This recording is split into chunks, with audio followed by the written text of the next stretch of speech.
বাংলাদেশের যে থানাগুলাতে যারা যেসব পুলিশ কর্মকর্তা এই থানাগুলাকে মনে করেন জমিদার বাড়ির মতো বা জমিদারের মতো অন্যান্য মানুষের সাথে যারা আচরণ করেন, বান্ধবীদেরকে গায়ে টাচ করার চেষ্টা করছে, আরো অনেক ঘটনা করছে।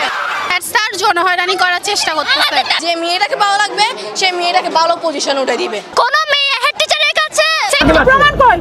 আমি এখন জামা ছিঁড়ে বলি, আমি জামা ছিঁড়ে বলি।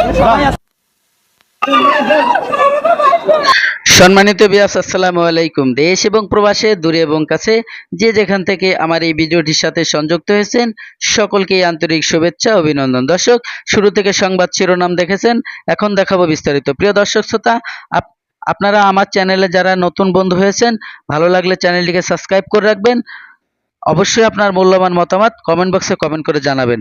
দর্শক, আজকের এই ভিডিওটি দেখার জন্য যারা প্লে করেছেন সবাইকে অনুরোধ করব ধৈর্য সহকারে পুরো ভিডিওটি কন্টিনিউ করবেন। কিছু বিশেষ ভূমিকা রয়েছে আজকের এই ভিডিওতে। দর্শক, ভিডিওর শেষ অংশে এমনই একটি তথ্য থাকতেছে, আপনি যদি বাংলাদেশের একজন সুনাগরিক হয়ে থাকেন অবশ্যই আপনার এই তথ্যটা জানার দরকার। কারণ আপনার দেশ আপনার কোথায় যাচ্ছে, আপনি এখন কোন মুহূর্তে কোন পরিবেশে বাঁচবেন এবং কি করতেছেন, আপনি এই ভিডিওতে দেখলে বুঝতে পারবেন যে আমাদের দেশের বিভিন্ন সেক্টরে কি চলতেছে। দর্শক, আমি বেশি কথা বাড়াবো না, চলে যাব সেই মূল ভিডিওতে। দর্শক, আমি শুরু থেকে যে ভিডিও ক্লিপটা আপনারা দেখেছেন সেই ভিডিও নিয়ে কয়েকটি কথা বলবো। দর্শক, আপনারা শুরু থেকে যে ভিডিও ক্লিপটা দেখেছেন এই ভিডিওটি হচ্ছে একজন শিক্ষা প্রতিষ্ঠান, একজন প্রিন্সিপালের, কলেজের একজন প্রিন্সিপালকে একটি মেয়ে এইভাবে শাসাচ্ছে। পুরো ভিডিওটি আপনাদেরকে দেখাবো, কিন্তু আজকের এই ভিডিওটি দেখার জন্য যারা প্লে করেছেন আমি আবারও অনুরোধ করব ধৈর্য সহকারে আজকের এই ভিডিওটি কন্টিনিউ করবেন। দর্শক, একজন প্রিন্সিপাল হচ্ছে একজন অভিভাবকের মতো, একজন মা বাবার মতো, একটা গার্জিয়ানের মতো। সে যদি ছোট বাচ্চাদের সাথে এরকমের অসভ্য কাজ করে এবং অশালীন আচরণ করে, তো একদিন না 2 দিন এইভাবে করতে করতে অনেক দিন হয়ে পারে একদিন এই সমস্ত ছাত্রীরা খেপে গেছে। আপনারা ইতিমধ্যে দেখতে পারতেছেন। ইনাকে নিয়ে আমি বেশি কথা বাড়াইতে চাই না, ইনাকে নিয়ে কোনো কথা বলতে চাই না। এই প্রিন্সিপালকে যারা বাবা মার পরে শ্রদ্ধা করে, এই সাধারণ আমাদের যে ছাত্রছাত্রীরা আছে তাদেরকে বাবা মার মতো লালন পালন করে, তারা বাচ্চাদের মতো আচরণ করে। প্রিয় দর্শক, এই যে আচরণগুলো করেছে, শ্লীলতাহানি করেছে একটি বাচ্চা মেয়ের সাথে, এখানে কি ঘটনা ঘটেছিল চলুন আমরা দেখে আসি। বান্ধবীদেরকে গায়ে টাচ করার চেষ্টা করছে, আরো অনেক ঘটনা করছে। স্যার জনহয়রানি করার চেষ্টা করতেছে। যে মেয়েটাকে ভালো লাগবে সে মেয়েটাকে ভালো পজিশন উঠে দিবে। কোন মেয়ে হেড টিচারের কাছে ঠিক কি না?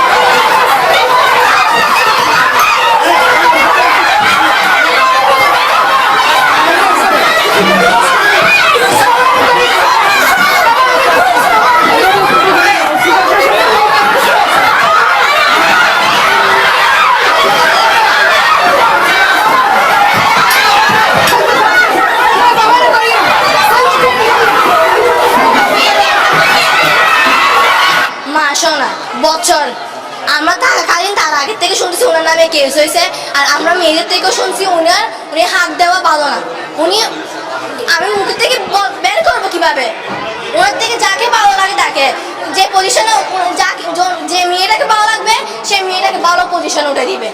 স্যার জনহয়রানি করার চেষ্টা করতেছে, বান্ধবীদেরকে গায়ে টাচ করার চেষ্টা করছে, আরো অনেক ঘটনা করছে।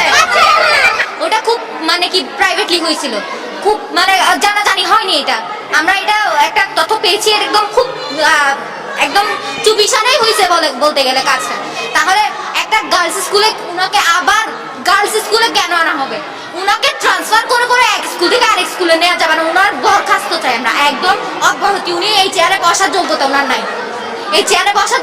নাই, উনি মেয়েদের সাথে এত বাজেভাবে, উনি একজন শিক্ষক। আমরা বাবা মায়ের পরে শিক্ষককে স্থান দিই। হ্যাঁ, উনি কি ওই শিক্ষক ওই স্থানে সম্পূর্ণ বানোয়াট কথা। না, কখনো না, এরকম কোনো অভিযোগ কারোর কাছে যায়নি। এরকম বিষয় হলে তো লোকাল কাউন্সিলের কাছে অভিযোগ যেত, মাননীয় মেয়র মহাশয়ের কাছে অভিযোগ চাইত। কিছু মেয়ে এবং ওদেরকে আমার কিছু শিক্ষক এবং এলাকার কিছু লোকজন এগুলোকে ইন্ধন দিয়েছে। এরকম মাননীয় মেয়র মহোদয়ের কাছে কোনো অভিযোগ নাই, প্রধান শিক্ষক কর্মকর্তার কোনো অভিযোগ নেই। এভাবে বাইবি অভিযোগ করে এগুলো তো সিন ক্রিয়েট করা। আমাদের এখানে যৌন হয়রানি করানো হচ্ছে হেড স্যার। উনি পার্সোনালি ওনার রুমে ডেকে আমাদের সাথে খারাপ বিহেভ করতেছে। আমরা একটা গার্লস স্কুলে পড়ে আমাদের যদি নিরাপত্তা না থাকে আমরা বন্ধুরা, এতক্ষণে আপনারা যে ভিডিও ক্লিপটা দেখেছেন আশা করি আপনাদের অনেক অনেক ভালো লেগেছে। আর যদি ভালো লেগে থাকে অবশ্যই আপনার মূল্যবান মতামত কমেন্ট বক্সে কমেন্ট করে জানাবেন। দর্শক, এখন আপনাদের সাথে আরেকটি ভিডিও ক্লিপ শেয়ার করব। সেটা হচ্ছে আপনারা ইতিমধ্যে দেখছেন যে কয়েকজন পুলিশ কর্মকর্তার সাথে একজন সাধারণ একটি মেয়ে, আসলে ইনি কিন্তু অসাধারণ একটি মেয়ে, সাধারণ বললে ভুল হবে, কারণ ইনি এটা বলতেছে যে আমার প্রমাণের জন্য আমার জামা কাপড় আমি ছিঁড়ে ফেলি। এখন এমন এমন কিছু অরুচিপূর্ণ কথাবার্তা বলেছে, আপনারা এই ভিডিওটি দেখলে অবাক হয়ে যাবেন। আপনাদেরকে অবশ্যই দেখাবো। আর আপনারা যদি আমার এই ভিডিওটি আজকে দেখার জন্য যারা প্লে করেছেন, সমস্ত ভিডিওটা আজকে দেখবেন। দেখার পরে আপনারা বুঝতে পারবেন যে এই মেয়েটি কি বলেছিল এবং এতগুলো পুলিশ অফিসার থাকার পরেও একটি পুলিশ অফিসারকে কিভাবে মারধর করলো, কিভাবে এটা পারলো। প্রিয় দর্শক, আমি এই মেয়েটি সম্পর্কে বেশি কথা বাড়াতে চাই না। দর্শক, আমাদের বাংলাদেশের ফাটাকেষ্ট ব্যারিস্টার সুমন ভাই, উনি কিন্তু পুলিশ প্রশাসনকে এমন কটূক্তি করে এমন কিছু কথা বলেছে এবং বাংলাদেশের জনগণের পক্ষ হয়ে একটি কথা বলেছে যে জনগণ যেখানে পুলিশের সেবা নিতে যাবে থানাতে, সেখানে যদি থানায় অবহেলিত হয়, সাধারণ জনগণকে যদি মূল্যায়ন না করে, তাহলে একটি চার্জশিট তৈরি করবে আমাদের বাংলাদেশের ফাটাকেষ্ট ব্যারিস্টার সুমন ভাই। তা চলুন আমরা সেই জ্বালামুখী বক্তব্য ব্যারিস্টার সুমন ভাইটি শুনি এবং এই মহিলাটি 8-10 জন পুলিশের সাথে কি কাজকাম করলো, চলুন আমরা সেই ভিডিওটি দেখি।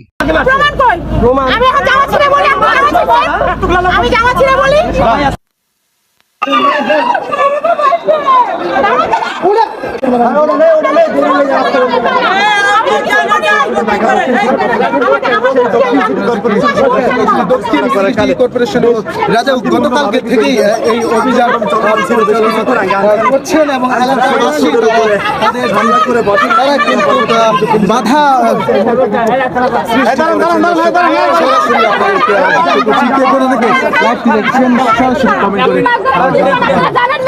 আপনি দাঁড়ান, আমার সাথে কথা বলেন। এখানে দাঁড়ান, আপনি সরকারি কাজ চলতেছে, সমস্যা নাই, ঠিক আছে?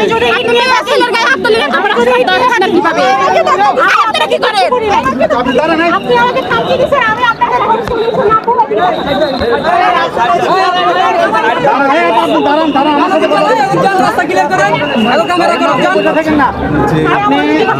শুনেন, আপনি বসে থাকতে পারবেন না।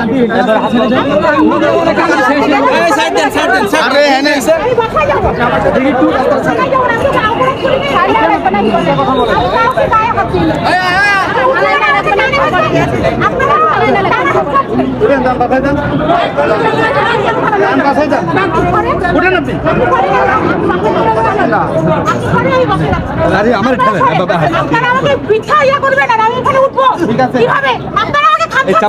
আমি যদি সেলফ প্রোটেস্ট করি আমি কিভাবে আপনাদের গায়ে হাত? আচ্ছা উঠেন, আপনি কথা বলেন। বললেন যে কাছে দিছি, শুনেন আপা, উঠেন, উঠে কথা বলেন। আপনি সামনে সরে আর যেখানে ব্যবহার করতে এরকমই আমরা ঢাকায়, আমরা আমাদের ব্যবহার কি? আমাদের ব্যবহার খুব ভালো। এখানে সরকারি কাজ চলতেছে, আপনি কেন আসলেন? গতকাল থেকে দেখেন না মারধর চলতেছে। সরকার যদি আমাদের জিনিস এটা বক্তব্য থাকে আমি উঠে যাচ্ছি, কিন্তু আপনি আমাকে মিথ্যা কেন বলছেন? আচ্ছা ঠিক আছে, আপনার কোনো বক্তব্য থাকলে আপনি লিখিতভাবে মেয়র মহোদয়কে জানান। কিন্তু আপনি আমাকে বললেন কেন যে আমি আপনাদের মারছি? আচ্ছা মারেন নাই, মারেন নাই, তাহলে মিথ্যা কথা কেন বললেন? আচ্ছা ধরেন, উঠেন আমি উঠতেছি, আপনারা সরেন।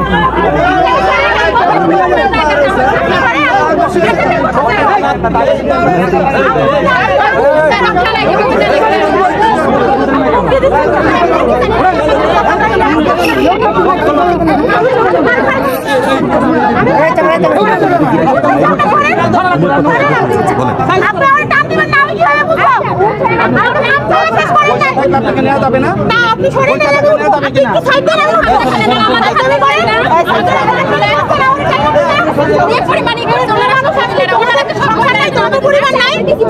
তোমরা ধ্বংস হবো না, তোমরা তো ধ্বংস হবা তাই না?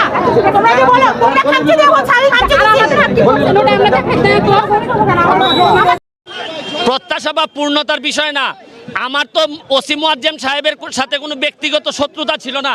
আমি যেটা চেয়েছিলাম যে অপরাধ তিনি করেছেন তাকে বিচারের মুখোমুখি করতে আমি চেয়েছিলাম। অনেকে মনে করেন যে পুলিশ বা শক্তিশালী কেউ হইলে তাদেরকে বিচারের মুখোমুখি করা যায় না।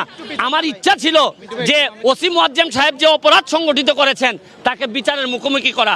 আমি বিচারের মুখোমুখি করতে পেরেছি, এইটাই ছিল আমার সবচেয়ে বড় সফলতা।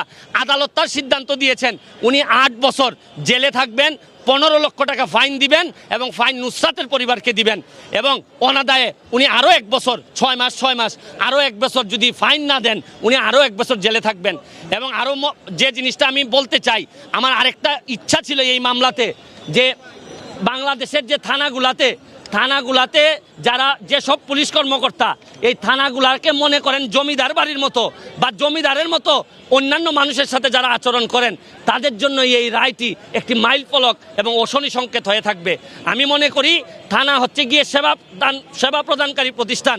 এইখানে যখন মানুষ যাবে প্রকৃত অর্থে সেবা প্রদান করা হবে। তাদেরকে এই ধরনের জমিদারের মতো আচরণ সাধারণ মানুষ এখানে আশা করে না। আদালতের পর্যবেক্ষণে কি বলেছেন ব্যারিস্টার সুমন মামলার বাদী?